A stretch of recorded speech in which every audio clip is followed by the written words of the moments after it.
Ciao everyone, it's Alyssa coming at you with another slow fashion video. This week I thought I would tackle styling oversized clothes in a very chic and put together way. I think oversized and menswear pieces are some of the most interesting items that you can add to your closet that you can find secondhand, vintage, or thrifted. So I'm going to share some tips on styling the 5 most common oversized pieces that you can find thrift or secondhand. So let's jump on in.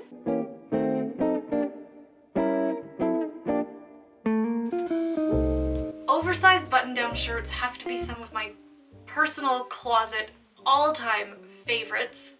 That's a lot of adjectives and a lot of words. Anyway, I just think they're so versatile, and I love how even though it's oversized or boxy, like the shirt I'm wearing today from Power of My People, I love how the tailoring and the sharpness of the lines makes it look intentional and put together. A couple of things I always do when I wear an oversized button down: opening and unbuttoning the collar. I do this so that it creates a nice long line, shows off my neck, which is one of the smaller parts of my upper body, and I like to cuff the sleeves too, because again, it's showing off my wrist, so I'm not getting completely overwhelmed by the volume of the shirt. Sometimes what I like to do, depending on how scandalous I want to get, I make sure I'm wearing a really beautiful bra underneath, and I unbutton my shirt just low enough so that sometimes if I move you can see a little bit of the bra peeking through. This will totally depend on your comfort level, and I only do this when I have a shirt that is relatively stiff so that it's not constantly flopping open.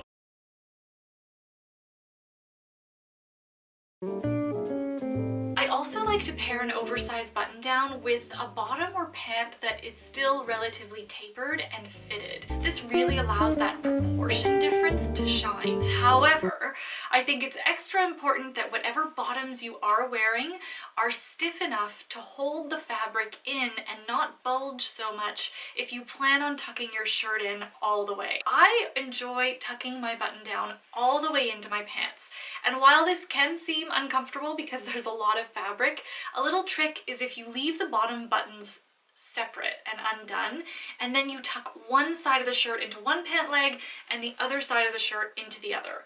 I cannot take credit for this. I found this tip on Valeria Lipovetsky's YouTube channel. She wears oversized shirts a lot, and I've tried it and it works really well. So thank you, Valeria. Not like she's watching. She has like 5 million subscribers. Anyway, but you can also do the quasi tuck with your oversized shirt, really lean into that boyfriend and casual style, or if you want to go on the more flirty side of things, you can tie a knot at the waist. Doing this not only helps you manage that excess fabric that you'll have because it's oversized, but it's also going to show off your waist. You can also leave your oversized shirt completely untucked. I think this looks especially chic when paired with a pair of pants that is super tight and slimming. And the final piece when styling my oversized button downs is adding accessories that either play up that, you know, oversized menswear inspired vibe, or adding delicate jewelry. And if you want to play up that whole French chic gamine vibe, then I would definitely recommend a beautiful, minimalistic but timeless watch that you can wear with your oversized button-down shirts. I personally love my Nordgreen watch.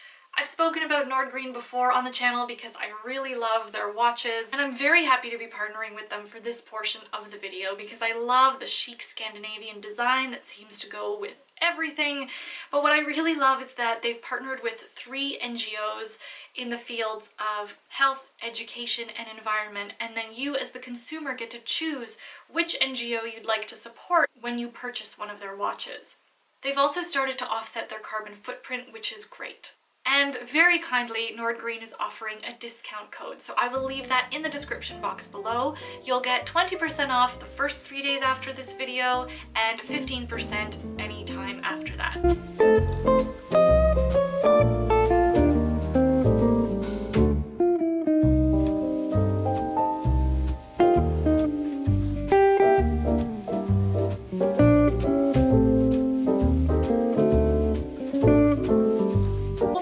Blazers are also incredibly easy to find vintage and secondhand, especially if you're kind of keeping an eye out for the ones that were from the 80s. They are a little bit boxier already. Otherwise, you'll be able to find oversized blazers from most sustainable brands, as well as in the trusty men's section. So when it comes to styling a blazer so that it doesn't completely swallow you whole, I think, again, fit is the most important factor. Making sure that it fits on your shoulders is really important. I also enjoy rolling up the cuffs on my blazers as well, sometimes to show the long sleeve shirt I'm wearing underneath, or again to show off a cool timepiece. You can also belt your blazer to give a really nice cinch waist look and accentuate your figure. When it comes to leaving your blazer open, it's the base of what you're wearing that is really important. In my opinion, it should be fitted enough so that even though you're wearing your blazer, we can still see your figure underneath. For those of you who want to really accentuate your waistline while leaving a blazer open, then I would recommend wearing a base outfit of contrasting top and bottom. Throw a belt on to like really bring the point home, but for those of you who would prefer not to bring attention to your waist, but you still want to get the oversized look, wearing a nice fitted monochrome base outfit or even a dress underneath an oversized blazer can work really beautifully.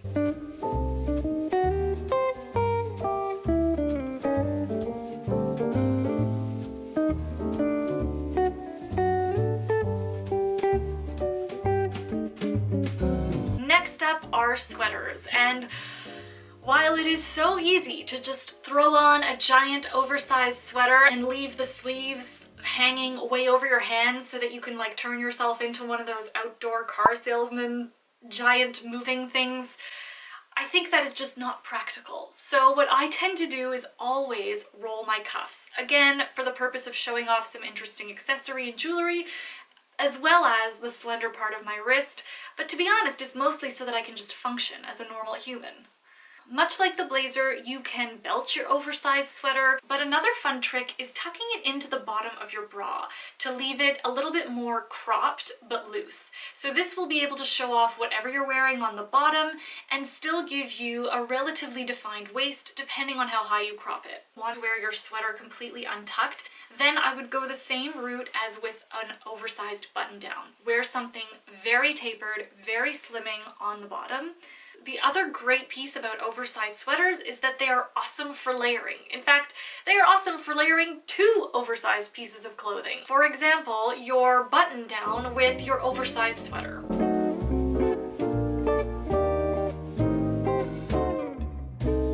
Oversized trousers are next, and these could be very difficult to pull off. The most important piece to getting an oversized pant to make you look not like you're drowning in fabric is two fit points. The first is at the waistline. Whether you like your pants high-waisted, mid, or low, it should still fit snug. The next important fit piece is the inseam. I know that there are bloggers and street style stars running around with pants that are like dragging all over the floor and the street, but I don't know why you would intentionally want to ruin a pair of pants, even if you did buy them secondhand. I mean, it kind of blows my mind. So definitely make sure that you know what shoes you plan on wearing with these oversized pants and get the inseam tailored so that they're not being wasted and dragged all over the ground.